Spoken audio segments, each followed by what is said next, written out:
Hər vaxtınız xeyir. Qərbi Azərbaycan xronikasının növbəti buraxılışı efirdədir. Müsahibimiz Basarkeçər rayonu Hüseyn Qulağalı kənd icmasının sədri Şirazi İbrahimovdur. Xoş gördük. Salam, xoş gördük. Hüseyn Qulağalı kəndinin tarixi, əhalisi, insanların həyat tərzi barədə nələr qeyd edə bilərsiniz? Hüseyn Qulağalı kəndin adı müxtəlif illərdə, müxtəlif əsrlərdə, müxtəlif adlarla ifadə olunub. Bizə məlum olan 13-cü, 14-cü əsrlərdən bu yana Orta Kənd, Çamırlı, Palçıqlı, Hüseyn Qulağalı, 1924-cü ildən sonra da Azərbaycanın dahi mütəfəkkiri Nəriman Nərimanovun adına Nərimanlı kəndi olaraq adlandırılmışdır. Ümumiyyətlə, Hüseyn Qulağalı kəndi uzun illər ərzində bu adı daşıyıb. Həmin Hüseyn Qulağalı kəndinin, yəni Nərimanlı kəndinin əhalisinin keçmişinə doğru bir qayıtsaq, bilirik ki, bütün Azərbaycan ərazisində Qafqaz Albaniyası adında bir dövlət olmuş. Bizim eramızdan əvvəl 4-cü əsrdə yaranmış, bizim eranın 8-ci əsrinə qədər davam etmişdir. Göyçə Mahalıda, Basarkeçər rayonu Nərimanlı kəndi də həmin dövlətin tərkibində olduğu bir dövrdə 313-cü ildə Çar Urnayının dövründə xristianlığı qəbul etmişdir. Ona görə də Nərimanlı kəndində həm qədim türklərin şamanlığın, eyni zamanda atəşpərəstliyə sitayiş etdiyilən bir dövrdə atəşpərəstliyin, xristianlığın, tengriçiliyin və müsəlmanlığın izlərini görmək mümkün idi. Hələ mən uşaq illərində xatırlayıram ki, orta məktəbimizin yaxınlığında böyük bir daş var idi, üzərində xaç işarəsi var idi. Yaşlı nəsil nümayəndələri danışırdılar ki, kəndin mərkəzində çoxlu yer olmağına baxmayaraq, həmin ərazini qazdılar, böyük bir abidələr, xristian abidələri, qəbirstanlığı tapıldı. Çox təəssüflər olsun ki, ermənilər onu bilərəkdən məhv elədilər. Çünki keçmişi məhv etməklə çalışırdılar ki, buradan bir türkçülüyün izini silələr. Bəzən də türkçülüyə aid olanları özününkiləşdirirdilər. O tapılmış üzərində xaç olan işarəsi unutmuşdular ki, xaçın üçbucaq şəklində uclarının olmağı bu Qafqaz Albaniyasına, türkçülərə bir məxsus idi. Ona görə biz həm 11-ci əsrdə Şahvələdə, Şəhid Şahvələdə aid olan bir məzar daşına rast gəlirik. Artıq bu onu göstərir ki, Nərimanlı kəndində 11-ci əsrdə müsəlmanlığın izləri var idi. Artıq müsəlmanlıq qəbul olunmuşdu. Çox təəssüflər olsun ki, əvvəlki illərdə Nərimanlıq haqqında, əhalinin sayı haqqında dəqiq məlumat yoxdur. Çar Rusiyası bütün ümumi Qafqazı, İrəvan xanlıqlarını işğal edib, özünə tabe etdikdən sonra statistik məlumatlar var. İlk statistik məlumat 1873-cü ildə olmuş. Həmin dövrdə Hüseyn Qulağalı kəndinin əhalisi 636 nəfər olmuşdur. Sonraki illərdə bir neçə dəfə statistik məlumatlar aparılıb. Bu statistik məlumatları xronologiyasına baxanda diqqətimizi nə cəlb eləyir? Biz görürük ki, 636 oldu. 1897-ci ildə əhalinin sayı olur 877 nəfər. Sonradan 1906-cı ildə statistikasında əhalinin sayı azalır 778 nəfərə. Bu onu göstərir ki, 1905-ci il qırğınları zamanı Hüseyn Qulağalı kəndi də bu terrora, bu soyqırma məruz qalmışdı. Sonraki illərdə biz baxırıq ki, artıq 15-ci ilə yaxınlaşanda 1914-cü il statistikasında da əhalinin sayıyla 1916-cı il statistikasında yenə əhalinin sayında azalmanı müşahidə edirik. Bu da onu göstərir ki, yenə 1915-ci il qırğınları Hüseyn Qulağalı kəndindən də yan keçməyib. Nəhayət 1919-cu ildə erməni daşnaqları və Çar Rusiyasının həmin dövrdə artıq Sovet hökuməti qurulmuşdu. Bolşeviklərin əli ilə daşnaqlar ümumiyyətlə bütün türklərin Qərbi Azərbaycandan, o cümlədən Hüseyn Qulağalı kəndindən demək olar ki, deportasiyaya, soyqırma uğratdılar. Kütləvi şəkildə həmin ərazilər türklərdən boşaldıldı. Nəhayət 1922-ci ildə tədricən əhalinin geriyə qayıdışı başladı. Bax, Nərimanlı kəndinin Nərimanlı aldanmağının ən böyük səbəblərindən biri 1919-18-ci il qaçqınlığı dövründə Nərimanlıdan və Göyçədən olan tanınmış şəxsiyyətlərin eyni zamanda Nərimanlıdan Qılava Balıda Nəriman Nərimanovla görüşürlər və xahiş edirlər ki, dəstək olsunlar, kömək olsunlar, əhali yenidən öz doğma yurt yuvalarına qayıtsınlar. Və belə də Nəriman Nərimanovun çox böyük dəstəyi, köməyi nəticəsində artıq geriyə dönüş başlayır və 1924-cü ildən sonra da Hüseyn Qulağalı kəndi bizim dahi dramaturq, eyni zamanda siyasi xadim Nəriman Nərimanovun adını Nərimanlı adlanmağa başlayır. Dəfələrlə ermənilər Nəriman Nərimanovun adını daşıyan bu kəndin adını dəyişməyə cəhd elədilər hələ Sovet dönəmində də. Ancaq kəndin, Basarkeçər rayonunun rəhbərliyinin bir növ uğurlu siyasət desək, uğurlu bir siyasətin nəticəsində kəndin adı 1988-ci ilə qədər Nərimanlı olaraq da qaldı. Sonrakı illərdə 1991-ci ildə artıq ermənilər tamamilə türklərdən təmizlənmiş Nərimanlının adını dəyişib Şatvan qoyublar. Hal-hazırda kəndin adı Şatvan olaraq adlanır. Siz kəndin tarixi ilə bağlı ətraflı məlumat verdiniz. Bəs orada insanların əsas məşğuliyyəti nədən ibarət idi? Və bir də vurğuladınız ki, 1991-ci ildən sonra kəndin adını dəyişib Şatvan qoyublar. O kənddə indi hazırki vəziyyətlə bağlı istər bir internet, peyk görüntülər vasitəsilə bir məlumat əldə etmək mümkündürmü? Vəziyyət nə yerdədir orada? Nəzərinizə çatdırım ki, Nərimanlı kəndində əhali əsasən taxılçılıq, tütünçülük, heyvandarlıq və əvvəllər evdə xalçaçılıq idi. Son illərdə, 70-ci, 80-ci illərdə artıq xalçaçılıq üzrə ayrı-ayrı demək olar ki, evlərdə gələrdilər, dəzgahlar qurulurdu və rayon mərkəzində də xalçaçılıq xüsusi olaraq açılmışdı. Əsasən çox maraqlı idi ki, insanlar təhsilə meyilli idilər. Daim təhsil almağa doğru can atardılar. İlk dəfə 1925-ci ildə Nərimanlıda dünyəvi olaraq ilk ibtidai sinif açılır, məktəbi. Ondan əvvəl bilirsiniz ki, həm məscidlərdə dərslər olardı. 19-cu əsrdə verilən məlumatlara görə Nərimanlıda 2 məscid fəaliyyət göstərirdi. O məsciddə dini dərslər verilirdi. 1937-ci ildə 8 illik məktəb yaradılır. 1950-ci ildə Nərimanlı kəndinin dahi şəxsiyyətlərindən biri, doğrudan da bütün Qərbi Azərbaycan üçün çox böyük işlər görən rəhmətli Talib müəllim Musayevin dəstəyi, köməyi nəticəsində Nərimanlıda tam orta məktəb formalaşır. Həmin dövrdə Talib Musayev bütün Qərbi Azərbaycan rayonlarında ən hörmətli, savadlı müəllimlər var idi.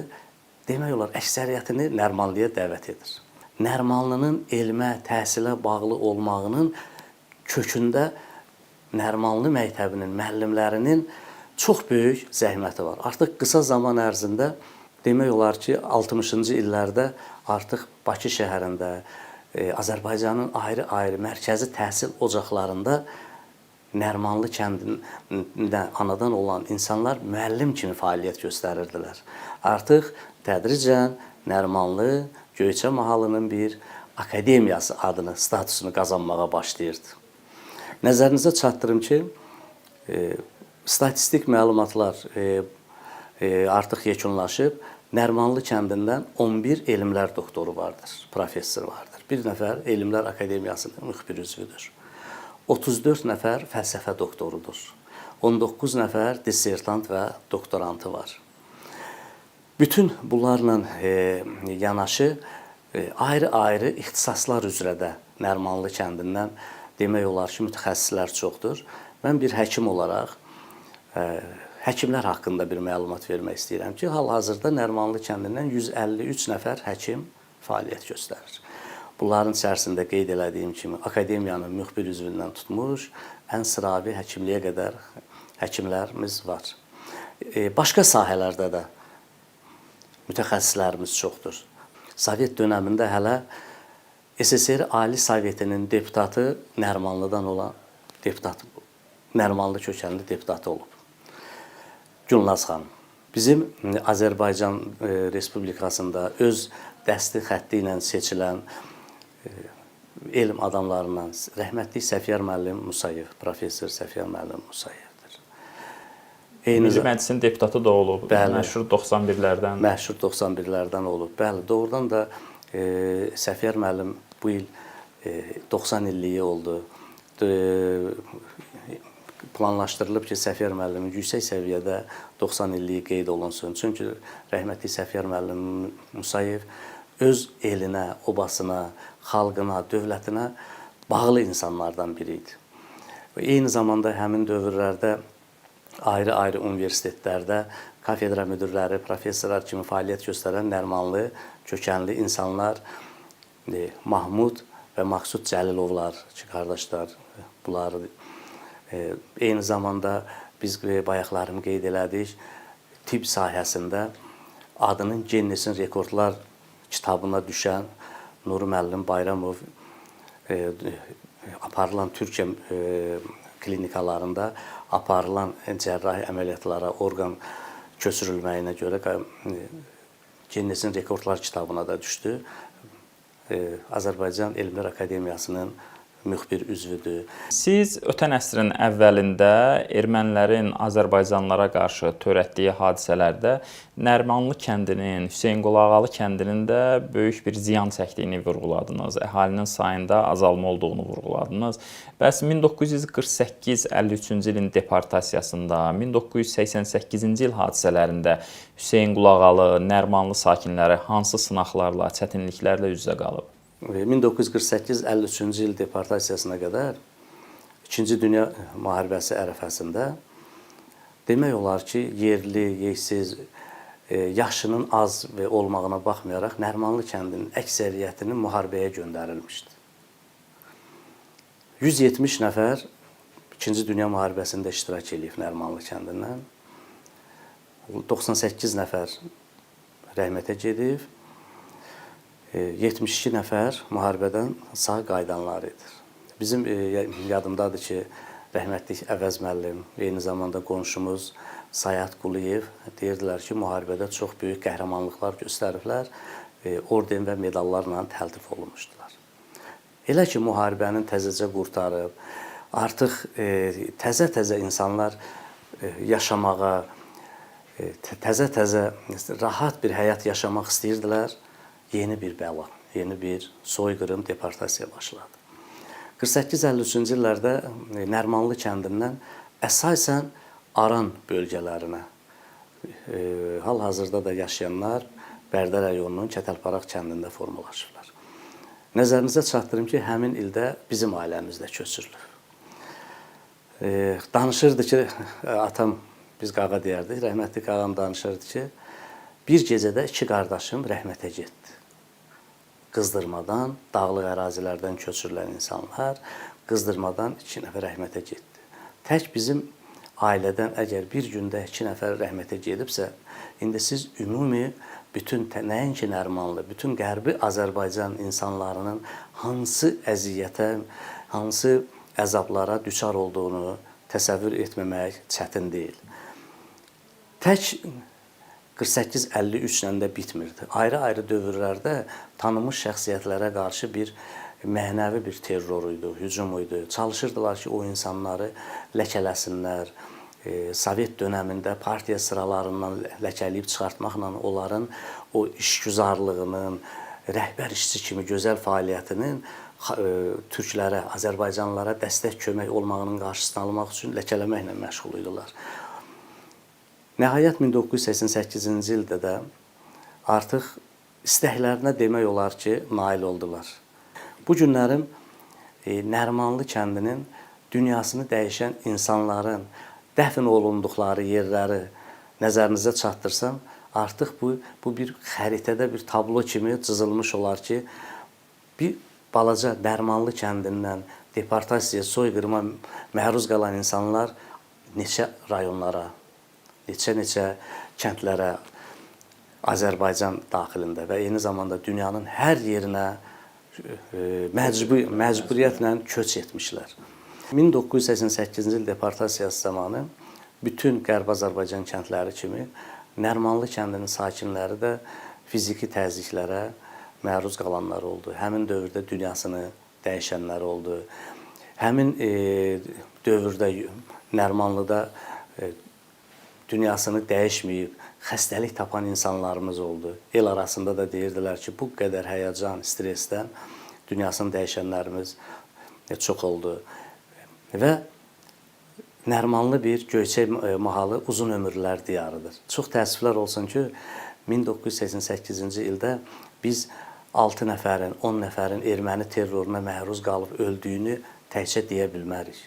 Uzun ömürlər diyarı olan, Göyçə mahalından olan insanlar vətən həsrəti ilə qısa zaman ərzində 1988-ci ildən 1995-ci il, 90-cı illərin sonuna qədər çox böyük əksəriyyəti vətən həsrəti ilə dünyasını dəyişdi. Və bunlar hər biri elə erməni terrorunun qurbanları olan insanlardır. İstər birinci, istər ikinci Qarabağ müharibəsində bütün Azərbaycanlılar bir yumruq olub vətənin müdafiəsinə qalxıblar.